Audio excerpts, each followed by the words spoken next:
Nah, jadi ini sampai sekarang masih bagus digunakan nih Pak. Macam-macam orang kasih jabatan.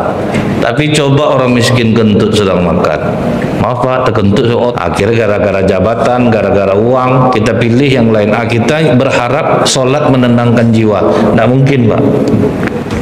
Selagi kita mencari duit dengan jalan yang tidak diridhoi Allah, jangan harap zikir bisa menenangkan jiwa. Kami itu bukan apa-apa Ustaz, masalah kami di bawah sistem itu tuh yang kena takut hilang ini, takut hilang ini. Zikir juga dibawa juga, umroh tiap bulan tidak juga. Bersolawat kita kepada Rasulullah Sallallahu Alaihi Wasallam dengan ucapan Allahumma sholli ala Muhammad wa ala alihi wasallim. Semoga dengan ringannya lisan kita ini bersolawat, kita mendapatkan syafaat di yaumil akhir kelak. Ketika dakwah Islam ini tidak bisa lagi dilumpuhkan oleh masyarakat Quraisy dengan cara kekerasan, dicoba dengan cara kekerasan, makin kuat iman orang Islam ini. Karena kata Rasulullah Pak, yang kutakutkan pada umatku ini bukanlah penderitaan, tapi yang aku takutkan ketika dunia dibentangkan. Jadi kalau umat Islam ini menderita, dia tambah kuat deh Pak. Tapi kalau dunia dibentangkan, disitulah dia melemah. Akhirnya orang Quraisy memilih jalan lain, dan jalan itu sampai sekarang masih cukup bagus untuk digunakan Pak. Didatangi mereka lah paman Rasulullah, Abu Thalib. Abu Thalib kasih tahu sama Muhammad, berhenti dia mendakwahkan Islam ini, dia mau jadi raja, kami sudah sepakat untuk mengangkatnya jadi raja Arab tanpa lawan Pak. Nah, jadi ini sampai sekarang masih bagus digunakan nih Pak. Macam-macam orang kasih jabatan. Jadi raja Bu, tanpa lawan. Nah, coba lah Pak, siapa yang tidak tertarik ini seharusnya Pak. Tidak usah jadi raja lagi, jadi RW aja berebut orang Pak. Padahal gaji sekali 3 bulan tuh Bu, tidaklah besar padahal. Itu aja di masjid 2 kubu itu tidak bersalam lagi itu Pak. Yang dukung Pak RW ini, Pak RW ini. Padahal gaji sekali 3 bulan tuh Pak. Jadi tidak usah kita kaji jadi raja lagi Pak. Jadi yang kecil-kecil aja berebut orang. Dan setiap orang baik, siapapun orang baik, kalau sudah kena jabatan, orang baik bisa berubah menjadi jahat. Kalau kita ingat Pak, Abu Dzar Al-Ghifari radhiyallahu anhu pernah ngomong ke Rasulullah, "Ya Rasulullah, angkat aku jadi gubernur Yaman." Jawaban Rasulullah apa Pak? Tidak, kau lemah. Padahal kita tahu Abu Dzar Al-Ghifari itu paling terkenal zuhudnya Pak. Tapi Rasulullah mengangkat orang bukan berdasarkan kesolehan aja Pak. Ini pantas atau tidak. Abu Dzar aja yang terkenal zuhud tidak diterima oleh Rasulullah untuk menduduki jabatan gubernur. Nah, kelebihan Rasulullah itu itulah Bapak Ibu, meletakkan orang sesuai pada tempatnya. Jangan beri jabatan kepada orang yang meminta, kata Rasulullah. Tapi apabila kita mampu, memang hobi kita Pak mengurus orang, memang enggak pun jadi suka ngurus-ngurusin orang yang tidak meminta seperti itu. Kalaupun dia meminta, maka pilihlah dia. Jadi boleh mempromosikan diri kalau memang mampu. Dibujuk dengan jabatan ini, Rasulullah menolaknya. Ini besar nih Pak, jadi raja Arab ditolak. Kenapa saya katakan orang baik bisa berubah jadi jahat dengan jabatan? Mungkin kalau kita buka surat Al-Baqarah ayat 246 Pak. Di sini saya bacakan artinya saja, 246. Tidakkah kamu perhatikan para pemuka Bani Israel setelah Musa wafat, ketika mereka berkata kepada seorang nabi mereka, nabinya ini namanya Samuel. Samuel itu dalam bahasa Ibrani artinya Allah mendengar pintaku, sebab udah lama tidak lahir anak laki-laki Pak. Lahirlah Nabi Samuel ini. Jadi sangat dihormati oleh Bani Israel dan termasuk nabi yang tidak dilawan oleh Bani Israel. Jadi mereka datang kepada nabinya, "Wahai nabi, angkatlah seorang raja untuk kami." niscaya kami akan berperang di jalan Allah. Nabi mereka menjawab, nanti sudah diwajibkan perang atas kalian, sudah diangkat raja, kalian tidak juga mau berperang. Kami, mana mungkin kami tidak berperang di jalan Allah, sedangkan kami telah diusir dari kampung halaman kami, dipisahkan dari anak-anak kami. Tetapi ketika perang itu diwajibkan atas mereka, mereka berpaling kecuali sebagian kecil dari mereka, dan Allah mengetahui orang-orang zalim. Jadi dia minta kepada nabinya, angkatlah raja untuk kami. Allah mengabulkannya Bapak Ibu. Kata Allah, wahai Samuel, ukur yang sama tingginya dengan tongkatmu, maka dia jadi raja Bani Israel. Jadi kalau Allah mengadakan pemilihan umum Pak, murah ongkosnya Pak, cuma ukur tongkat langsung terpilih Pak. Sikit biayanya tuh Bu, apalah payahnya Pak, tidak ada ngeluar biaya tuh Pak, cuma ukur sama tongkat Nabi Samuel sama tinggi jadi. Tapi ini bukan asal-asalan Allah Bu. Di antara sebanyak itu Bani Israel, rupanya yang sama persis tingginya dengan tongkat Nabi Samuel hanya Tolut. Cuman Tolut Pak. Tapi apakah Allah sembarangan memilih Tolut? Tidak Pak. Tolut ini Bu, dia memiliki kecerdasan dan fisik yang sangat kuat. Jadi itu cara Allah memilih pemimpin ya Bu ya. Cerdas, fisik kuat, tapi miskin Pak. Nah, jadi Tolut ini petani, dia miskin. Begitu Tolut terpilih, ternyata benar kata Nabi Samuel ini. Apa kata orang Bani Israel? Macam tidak ada aja di antara kami sebanyak ini, kami yang kaya. Masa orang macam dia terpilih? Jadi kembali ini Bu yang tidak terima dia. Kenapa orang miskin? Maka Pak, kalau Bapak mau maju jadi dewan, kok tidak berduit, tidak usah lah Pak. Diam-diam lah Bapak. Memang tidak bisa dipungkiri kekuatan harta itu, tidak bisa dipungkiri Pak. Kalau tidak mungkin dikatakan Rasulullah Bu, sebaik-baik penolong untuk takwa kepada Allah adalah harta benda. Sebaik-baik harta di tangan orang-orang soleh. Jadi kita ini harus berharta Pak. Kok tidak dijengkal orang lah Pak. Misalnya ustadz-ustadz ini tidak berharta Bu, dari ceramah inilah dia dapat duit Bu, itu gampang dibayar tuh Pak. Pokoknya Ustadz ini pokok sekian tuh Ustadz, itu hal yang paling instan tuh Pak untuk dapat duit, lumayan besar ya tuh Pak. Jadi makanya kadang kami ini Bu, macam-macam juga penyakit kami ini jadinya. Ustadz, Jumat tanggal 20 Ba'da Isya bisa ngisi masjid kami Ustadz? Sebentar Pak, saya tengok dulu. Bisa Pak. Cuman tuh Ustadz, kami tidak bisa ngasih amplop banyak. Tidak usah itu Bapak pikirkan Pak, kami tidak ada mikir itu. Kamu macam baik betul tuh Pak. Sejam sudah itu nelfon lah orang Pak, Ustadz bisa di kampung kami Jumat tanggal 20 Ba'da Isya? Minta maaf saya Pak, di waktu yang sama sudah ada pula. Itulah Ustadz, mendadak lah pengurus suruh teleponnya. Kata pengurus itu kalau Ustadz bisa ada sekian juta nih untuk Ustadz. Dia jam berapa tadi tuh Pak? Bisa berubah tuh Pak. Itulah dahsyatnya duit tuh Pak ya. Jadi jangan orang Islam sampai membenci uang, tapi raihlah dengan jalan yang diridhoi Allah, sehingga kita tidak lagi menjadikan itu sebagai mata pencarian Pak. Kalau udah jadi mata pencarian tidak ada Pak, siapa yang besar itu yang dipenuhi, asal siapa yang bayar udah pilihlah itu. Buat alasan yang agak masuk akal sedikit Pak kan, dengan alasan-alasan yang dibalut dengan kebaikan. Memang ngeri godaan uang nih Pak, susah kita. Kadang Bu ya, yang jual-jual sapi itu kadang mengeluh juga, panitia kurban ini bentuk soleh-soleh Ustaz, cari sapi fee-nya ditanya dulu Ustaz, kalau tidak ada fee pindah di tempat lain. Kalau wajar tidak apa loh Ustaz, ini banyak pula. Itu disuruhlah saya berbohong, nanti kalau nelfon pengurus bilang segini harganya. Jadi Ustaz, tanda panitia kurban yang makan fee itu Ustaz tidak mau pindah, dia beli sapi. Padahal ada sapi tempat lain yang bagus, harga sama, tidak mau dia, berarti itu positif, ada fee-nya itu Ustaz. Itu rupanya tandanya Pak, tidak mau pindah beli sapi tempat lain, padahal ada yang bagus.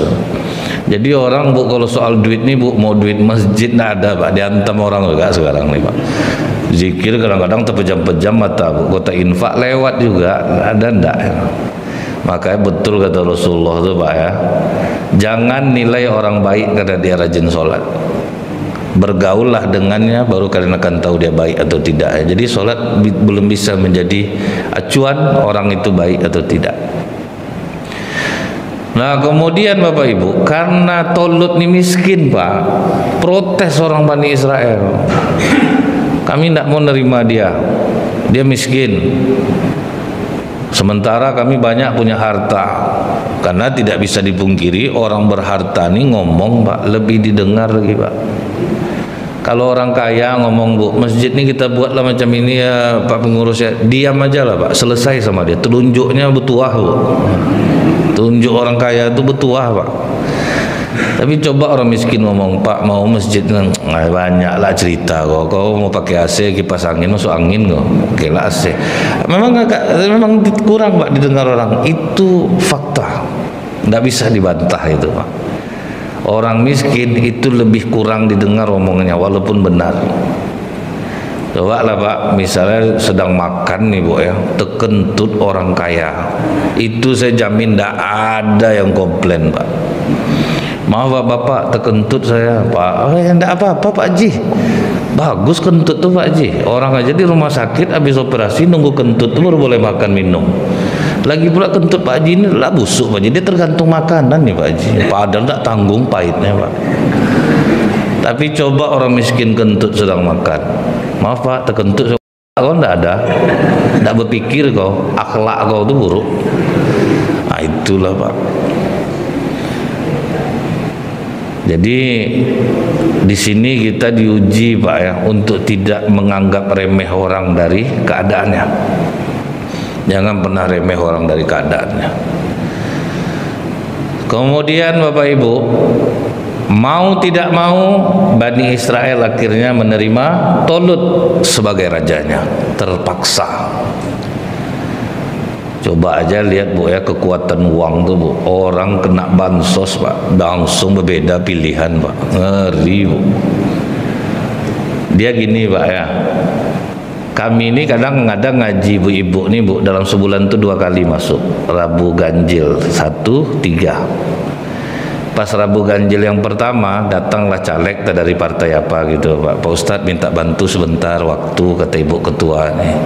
Oh ya enggak apa-apa Bu, silakan aja. Saya suka Bu kalau ada masuk caleg tuh, nanti ceramah saya tinggal 10 menit lagi, amplop segitu juga Pak. Jadi ayo udahlah biarlah. Ibu-ibu saya insya Allah tahun depan maju, kata Bapak caleg ini dari partai ini. Dan saya tahu ibu-ibu datang ke sini berkumpul selain mendengarkan pengajian, saya juga minta waktu ibu-ibu, dan saya ke sini tentu membawa oleh-oleh buat ibu-ibu. Saya ada membawa 5 kg beras, 2 kg gula, 2 liter minyak, 1 papan telur, dan 1 Indomie, 1 kardus. Sudihkah ibu-ibu memilih saya? Sudi Pak. Iya bapaknya aja lah kita pilih. Kan nampak dari di depan saya tuh ibu-ibu tuh berbisik-bisik Pak. Bapaknya aja lah banyak, kasih kita. Dah dikasih Bu. Ibu-ibu memilih saya. Iya Pak, kami milih Bapak. Ajarkan kami cara coblosnya.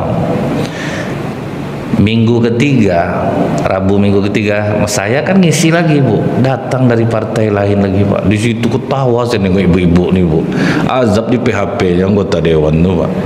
Dan yang dari partai lain tuh ibu-ibu, saya akan maju tahun depan insya Allah. Jadi ibu-ibu udah ada seragamnya ibu-ibu? Belum Pak, nanti akan saya buatkan seragam. Dan ibu-ibu lihat yang di luar tadi itu sembako, itu semua nanti dibagikan ke ibu-ibu. Ditambah maaf ibu-ibu, nih saya bukan milih ibu-ibu dengan uang, ada sedikit amplop buat ibu 200. Oh, langsung ibu-ibu tuh kan nampak sama saya. Ibu ini aja lah banyak lagi pada kemarin. Yang kemarin beras ini, saya udah tahan dari depan tuh, begitu mudahnya berpaling gitu ya Pak ya. Datanglah ibu-ibu yang baik, enggak boleh kayak gitu Kak, kita udah kemana? Alah menyunih banyak. Saya diam di depan tuh. Nah, itu dasarnya Pak, uang itu bisa mengubah orang. Jadi kalau kita dianggap remeh ketika kita tidak ada, terima itu dengan lapang dada. Memang itulah harusnya Pak. Kalau kita tidak ada, Omongan kita tidak didengar orang, itu yang harus kita tahu, Pak.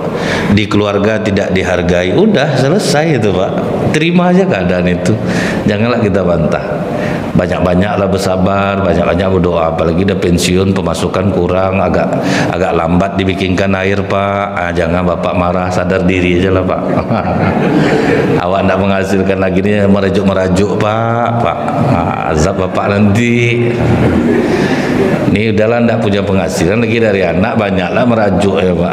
Terlambat ibu ngambil nasi, Pak. Datang ibu aja di papa makan, Pak.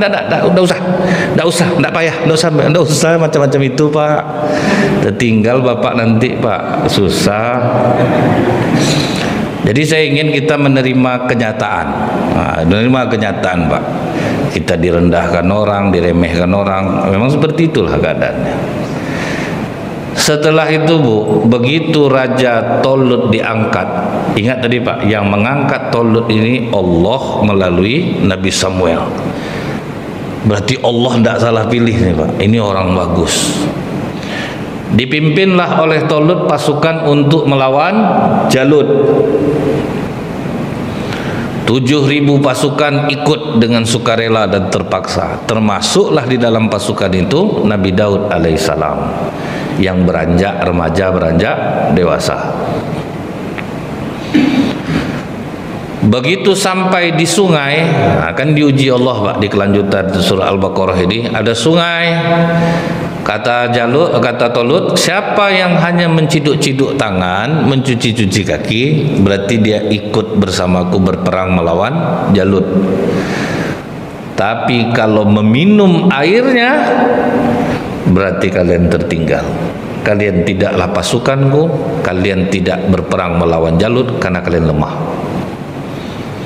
7.000 yang pergi, 6.700 yang minum, Pak. Nah, bayangkan sama Bapak tuh, kalau rajanya miskin tidak bisa mengendalikan, Pak. Tinggal 300 orang lagi. Jadi kurang bisa dia untuk kuat. Kalau kita tidak berduit itu, Bu, kurang bisa kuat. Jadi kalau berduit itu bertambah bobotnya. Tapi orang yang kuat ketika dia dihasut dengan uang tidak bisa dijengkal, dia akan mulia baik di sisi manusia ataupun di sisi Allah.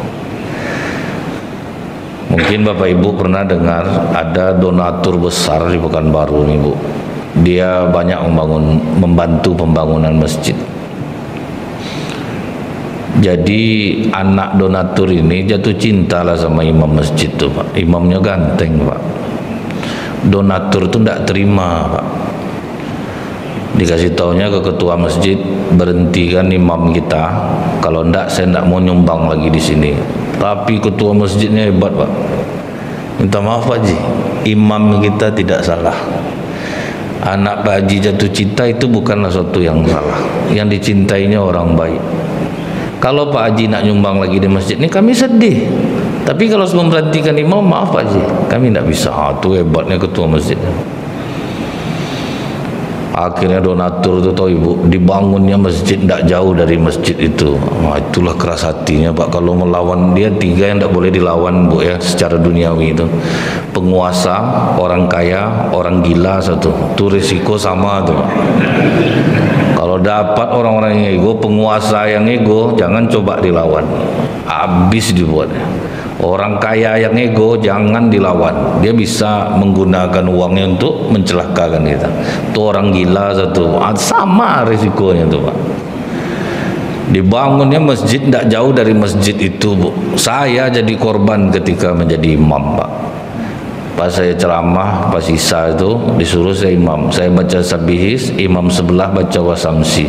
Bertukar ayat kami itu, Bu. Dia terdiam, saya terdiam. Akhir ganti ayat. Setelah selesai sholat, saya kasih tahulah sama pengurus masjid, Pak, kasih tahu juga sama masjid sebelah, kalau azan iqamah kita pakai yang luar. Kalau udah jadi pas kita imam itu yang dalam aja pakai, jadi tidak saling ganggu sama masjid sebelah. Terganggu saya tadi. Kata pengurus masjid, lumayan tuh Ustaz, subuh tadi tahu Ustaz kejadiannya enggak? Imam sebelah bilang Allahu Akbar, ruku masjid kita. Berapa dekatnya itu, Pak. Jadi ini ego, Pak, ya. Itu susah ya, Pak. Dia didengar orang, tapi butuh orang yang independen, tidak bisa diatur. Jangan sampai mudah diatur dengan orang-orang yang beruang.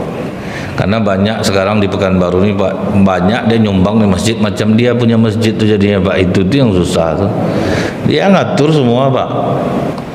Sampai ada jamaah, Pak Haji hitunglah balik Pak Haji berapa Pak Haji nyumbang di masjid ni kira-kira. Kami balik kan lagi tak tahan macam ini. Ada yang ngantar mimbar ke rumahnya, ada yang atap ngasih, tak tahan orang Pak. Banyak dia nyumbang, dia lah jadi penguasanya gitu Bu ya. Dia tak pengurus, tapi dia lebih kuasa lah dari pengurus masjid lagi kadang Pak. Saya berani nyampaikan di sini karena di sini tak macam itu Pak. Nah makanya saya sampaikan. Nah kemudian Bapak Ibu, tinggal 300 orang diajaklah berperang melawan Jalut. Nah waktu berperang melawan Jalut itu rata-rata pasukan takut Pak berhadapan dengan tentara Jalut ini. Sehingga Tolut mengeluarkan sayembara Bapak Ibu. Siapa yang bisa membunuh Jalut akan aku nikahkan dengan anak perempuanku. Disitulah maju Nabi Daud. Nabi Daud maju bukan karena ingin menikahi putri Tolut. Memang dia berani melawannya, cuma dia sendiri yang berani Pak. Apakah Nabi Daud menggunakan tangan kosong melawan Jalut? Tidak mungkin. Azab Nabi Daud. Karena Jalut itu sangat kuat dan perkasa Pak. Cara Nabi Daud dengan memakai manjanik, ketapel dulu. Manjanik itu beda sama ketapel biasa. Manjanik itu batu kena batu, mau pecah batu terbuat. Nah itulah kekuatan manjanik tuh. 3 buah batu mengenai Tolut, topeng besinya pecah, kepalanya retak langsung Pak. Itulah kekuatan Nabi Daud melempar manjanik itu. Setelah itu tewas Jalut, semua orang terpukau dengan Nabi Daud. Hidup Daud, hidup Daud, hidup Daud. Popularitas Nabi Daud melejit Pak, tinggi. Akhirnya dinikahkan dengan putri Tolut. Tambah tinggi popularitas Nabi Daud. Di mana-mana Nabi Daud jadi obrolan orang. Bayangkan sama Bapak Ibu, Tolut yang tadinya baik diangkat oleh Allah melalui tangan Nabi Samuel, akhirnya benci dengan Nabi Daud. Itu ngerinya jabatan tuh Pak. Allah yang mengangkat nih Bu, bisa dia benci kepada Nabi Daud. Itu yang saya bilang, jangan heran Ibu kalau dulu Pak Jokowi itu baik berubah jadi jahat, jangan heran. Siapapun nih Pak, Pak Prabowo baik jadi jahat, nah, udah sejarah berulang Pak. Atau Pak Anies baik besok jadi jahat, jangan pula kita heran, karena itu sejarah yang berulang. Tolut yang baik Pak benci sama Nabi Daud. Akhirnya apa rencananya? Membunuh Nabi Daud. Itu Allah yang angkat tuh Pak. Bagaimana cara Tolut membunuh Nabi Daud? Asal ada pemberontakan, dikirimnya 10 orang. Nabi Daud pemimpinnya. Maksudnya apa Pak? Supaya Nabi Daud mati Pak. Tapi Nabi Daud dikasih Allah kekuatan yang ngeri Pak. Jadi tidak bisa dikalahkan Bu, menang terus. Akhirnya Tolut terang-terangan ingin membunuh Nabi Daud. Istri Nabi Daud menyuruh, "Bang, pergi jauh dari sini. Bapak aku benci betul nengok abang. Dia ingin membunuh abang." Maka dalam politik Pak tidak ada Pak, anak menantu pun dikipas. Tidak ada cerita Pak, bisa jadi dikipas dinaikkan, bisa jadi dihancurkan. Diburunya lah Nabi Daud. Nabi Daud melarikan diri, naik ke atas bukit. Sampai di atas bukit itu dia bersembunyi. Nampak dia mertuanya jalan di bawah mencari dia. Capek tertidur. Turunlah Nabi Daud dari atas bukit. Ditusukkannya lah panah di hadapan muka Tolut. Terkejut Tolut terbangun. Kata Nabi Daud, "Kalau aku ingin mengambil kekuasaanmu ayah, amat mudah bagiku saat ini menyingkirkan dirimu." Disitulah Tolut bertobat Pak, dan akhirnya mundur dari kerajaan, menyerahkan kepada Daud. Jadi karena jabatan ini Bapak Ibu, orang baik bisa berubah menjadi jahat. Kena lagi ke Nabi Daud Bu. Nabi Daud punya 2 orang anak. Yang besar namanya Absalom, yang kecil namanya Nabi Sulaiman. Nabi Sulaiman ini udah nampak cerdasnya dari kecil tuh Pak. Makanya seringlah dibawa-bawa Nabi Daud. Umur 13 tahun sudah didengarkan pendapatnya di pengadilan. Jadi kecerdasan itu Pak, itu murni pemberian Allah Pak. Makanya ada anak Bu, makan vitamin banyak, pakai omega 3, madu, udah lisui bodoh lagi Pak. Tapi ada orang Pak, susu dodotnya air teh manis, makan pakai sambal lado tanah, tapi cerdas Pak. Nah, itu memang pemberian Allah tuh Bu. Jadi pemberian Allah ini ada dipluskan dengan cara diusahakan, ada yang memang sudah dikasih Allah kecerdasan. Nah, Nabi Sulaiman ini dikasih Allah talent cerdas Pak. Dia itu Bu, kalau di pengadilan itu sangat didengarkan pendapatnya, dan orang puas dengan apa yang disampaikan oleh Nabi Sulaiman. Ada 2 orang ibu-ibu berebut anak bayi. Yang kata ibu yang satu, ini bayi saya, kata ibu satu lagi, ini bayi saya. Akhirnya Nabi Sulaiman meminta pisau. Ambil pisau. Untuk apa Raja? Kita bagi 2 bayi ini. Jadi ibu dapat separuh, ibu dapat separuh. Bagaimana? Kata ibu yang satu, kalau memang ini adil menurutmu silahkan saja. Bagaimana menurut ibu yang kedua? Kata ibu yang kedua, maaf Raja, ini bukan bayi saya, ini bayi yang ibu yang pertama. Saya sudah berbohong mengaku ini bayi saya. Berikan saja bayi itu kepada ibu yang pertama.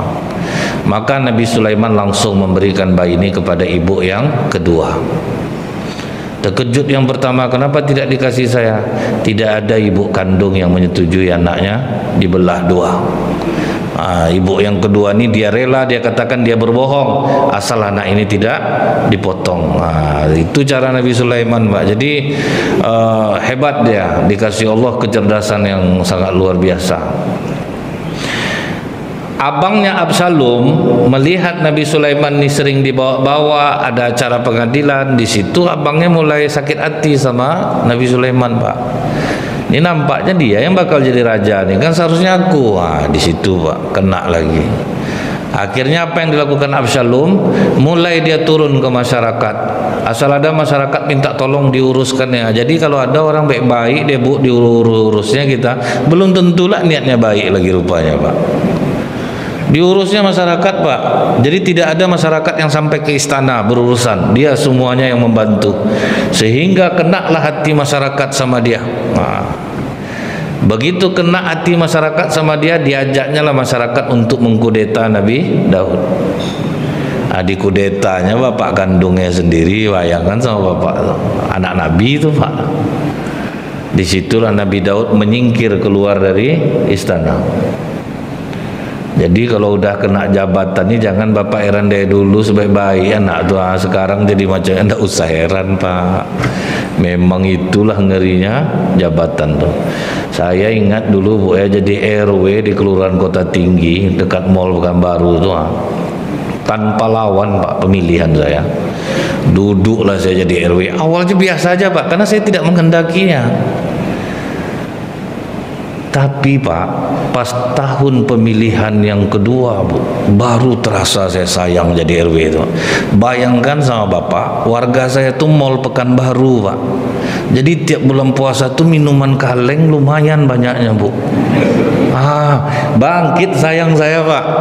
Deh kalau sempat saya tidak jadi RW lagi tuh minuman kaleng tidak ada lagi. Itu apa lagi Bu kan, Pak RW kami mau apa ini tanda tangan. Saya tidak pernah mempersulit, cuman orang tuh kadang Pak kan nyelip juga Pak. Ini ada sikit Pak RW, saya buat terkejut lah, apa nih Pak, tapi disimpan juga.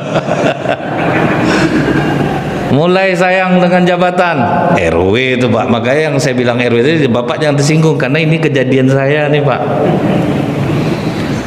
Pas masuk tahun pemilihan kedua, saya menang mutlak, tidak ada yang ngalahkan. Di saat itulah saya mundur jadi RW, karena saya sudah tahu hati saya sudah tidak bagus dan tidak bagus lagi Pak. Karena udah duniawi itu Bu. Bayangkan berapa toko di mall tuh Bu, ngasih 1 kaleng aja Pak, penuh rumah Bu. Nah, itu jahatnya jabatan. Jadi jangan heran orang baik berubah menjadi jahat. Nah, yang kedua, kalau Muhammad ingin harta, kami sudah sepakat mengumpulkan harta terbaik kami. Kami sudah sepakat semuanya. Waduh, soal harta nih Bu ya. Orang yang kuat tauhidnya kepada Allah aja Pak bisa hancur gara-gara harta. Rasulullah pernah menceritakan Pak, ada seorang pemuda yang sangat kuat tauhidnya.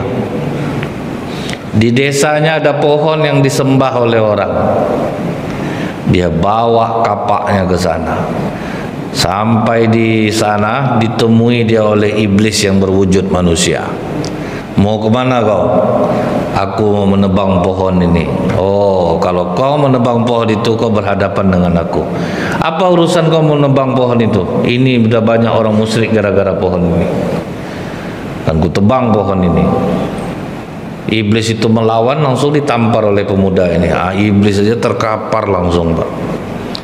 Ampun, ampun, jangan kau teruskan kau memukul aku. Karena Pak, jin kalau sudah masuk ke alam manusia berlaku hukum manusia. Ditusuk berdarah, dipukul kena Pak. Karena dia sudah masuk ke dimensi kita, berlakulah hukum manusia. Aku janji kalau kau tidak memukul aku lagi, setiap pagi kau bangun tidur kau akan menemukan satu koin emas di bawah tempat tidurmu. Habis. Betul ya. Hilang langsung Pak. Rencana mau menebang pohon tidak jadi dia. Itulah ngeri duit tuh Pak. Duit nih Pak, kalau sedikit haram Bu, kalau udah banyak tuh harum Pak. Payah menghindarinya. Dosisnya tuh bertambah, nolak ditambah lagi, nolak ditambah lagi. Kenapa narkoba tidak bisa dihapuskan?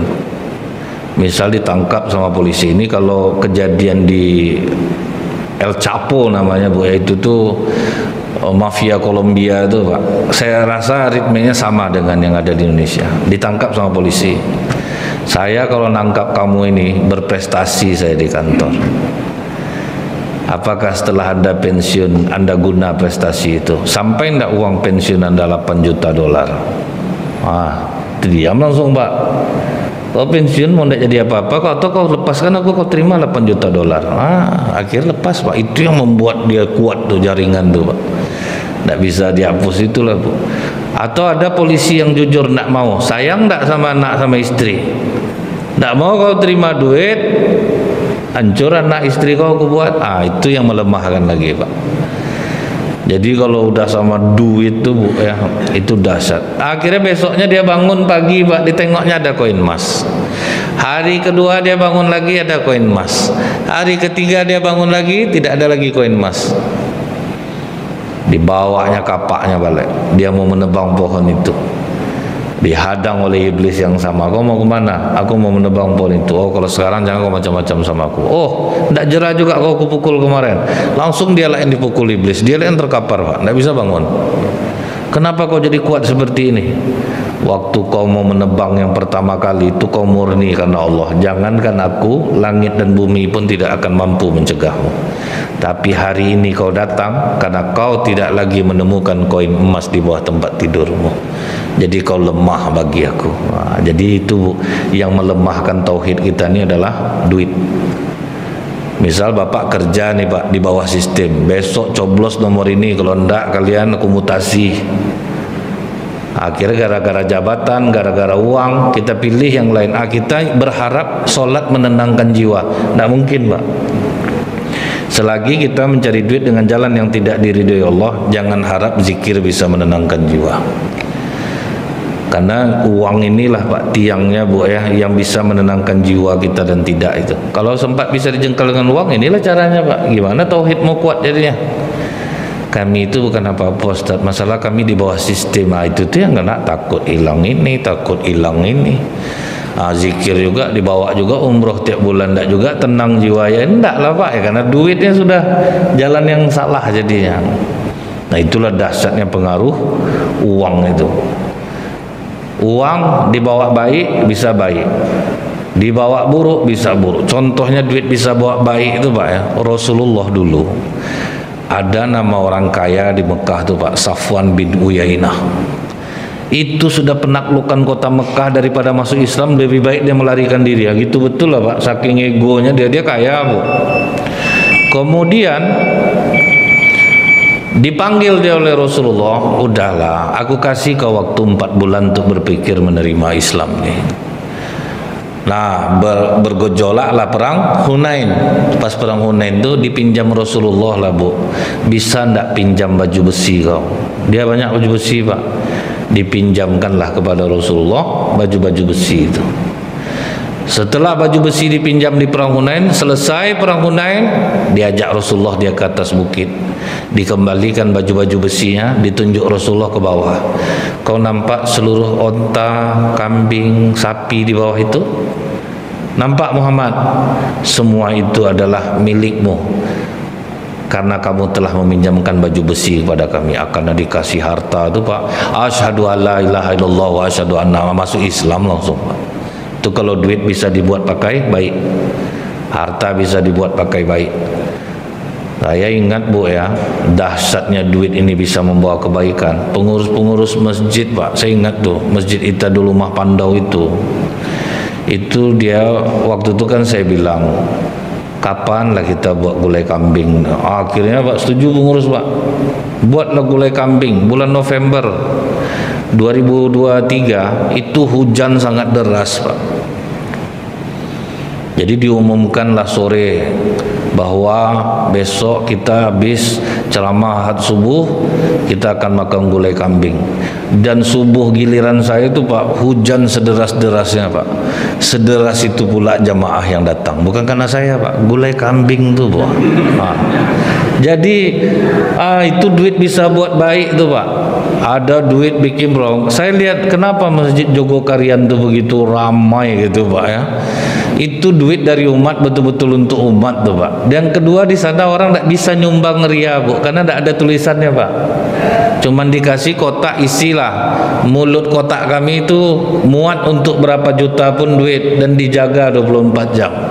Jadi tidak ada orang belajar ikhlas di sana Pak, karena tidak ada dituliskan nama donaturnya siapa. Subuh jumlah jamaahnya sama dengan jumlah jamaah sholat Jumat. Memang dipancing bagai harta Pak. Makan, kemudian tiap hari santunan.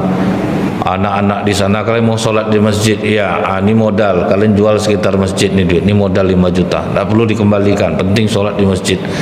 Sampai akhirnya masjid itu bisa bangun penginapan. Sekarang makin banyak orang nyumbang Pak, makin banyak orang nyumbang karena programnya jalan, padahal masjidnya di kampung dan tidak ada renovasi Pak, sangat biasa gitu Bu.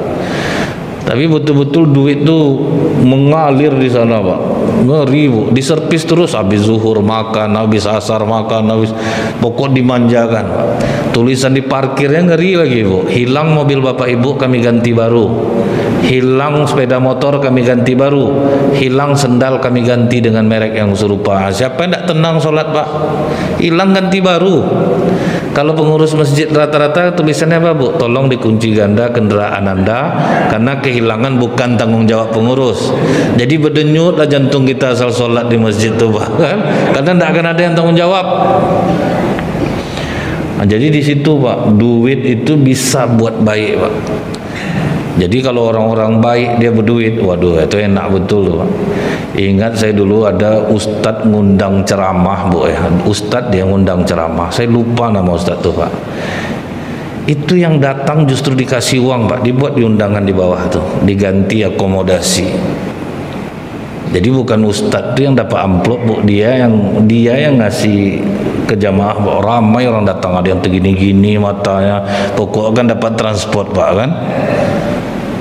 Masjid Darul Amal belakang Telkom dulu.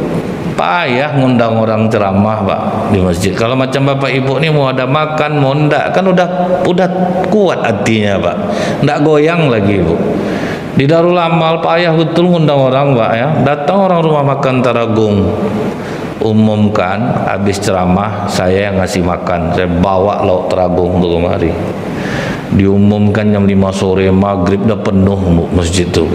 Ada yang pakai jilbab miring-miring, Pak. Nampak tak pernah pakai jilbab, Pak, datang tu.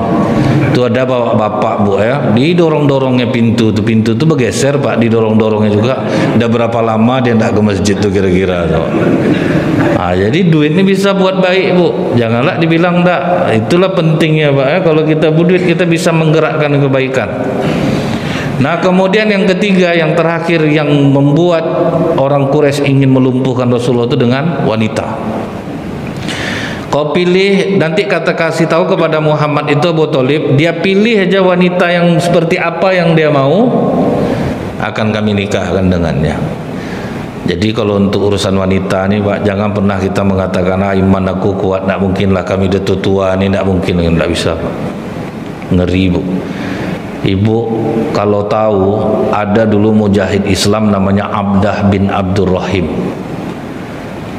penghafal Quran, mujahid Islam, pedangnya masih berdarah, baru pas mengepung benteng orang Romawi, naksir dia dengan perempuan Kristen.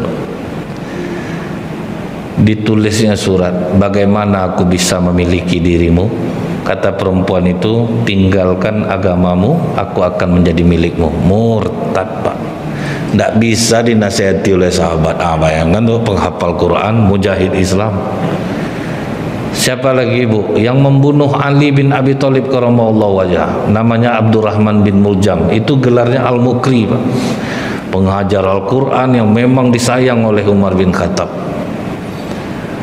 Cuman tidak disertai dengan tadabbur Quran. Kalau Ibnu Abbas kan memang didoakan Rasulullah tahu takwil, Pak. Nah, dulu, Bu, penghafal Quran itu yang pernah memusuhi Ali bin Abi Thalib, sehingga terjadilah perang Nahrawan namanya. Itu perang Ali dengan penghafal Quran loh itu, Pak.